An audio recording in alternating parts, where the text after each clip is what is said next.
اعوذ باللہ من الشیطان الرجیم، بسم اللہ الرحمن الرحیم۔ آج 2023 کی تاریخ میں یہ ایک سنگ میل ہے۔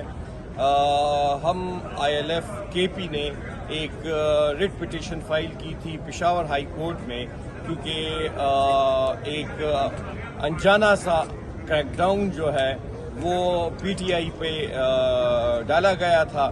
ڈیپیوٹی کمشنر جو تھے وہ ہمیں ریگریٹ کر رہے تھے، ہمیں ایون اپنے کمپاؤنڈز میں بھی ورکرز کنونشن، ریلیز، جلسوں کی اجازت نہیں دے رہے تھے۔ تو پہلے تو یہ پوچھا گیا گورنمنٹ سے کہ آپ یہ بتائیں، ایڈوکیٹ جنرل ان پرسن پیش ہوئے اس کیس میں، جو ٹائٹل تھا علی امین گنڈا پور versus government of Khyber Pakhtunkhwa.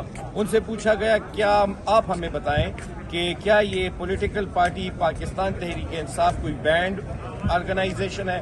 انہوں نے انکار کیا کہ نہیں جی، یہ ایک آئین اور قانون کے تحت ایک registered political nationwide party ہے، اس پہ کوئی کریک ڈاؤن نہیں ہے، نہ گورنمنٹ کی طرف سے کسی طرف سے اس پہ کوئی پابندی نہیں ہے۔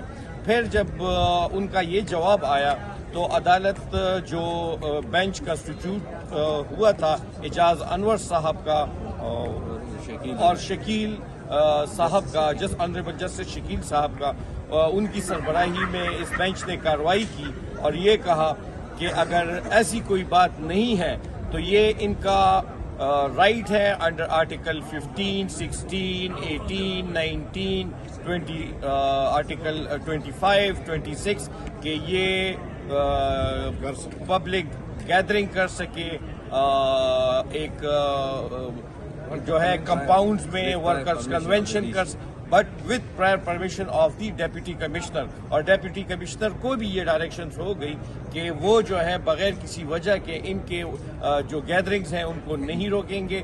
تو انشاءاللہ جب ریٹن آرڈر آئے گا تو انشاءاللہ ہم اس کو پبلک کریں گے، لیکن ہماری ریٹ جو ہے وہ آنریبل جسٹسز نے الاؤ کر دی ہے۔ تو ہم پوری PTI کی جو KP بیسڈ پارٹی ہے اس تمام کو اس کامیابی پر بہت بہت مبارکباد دیتے ہیں۔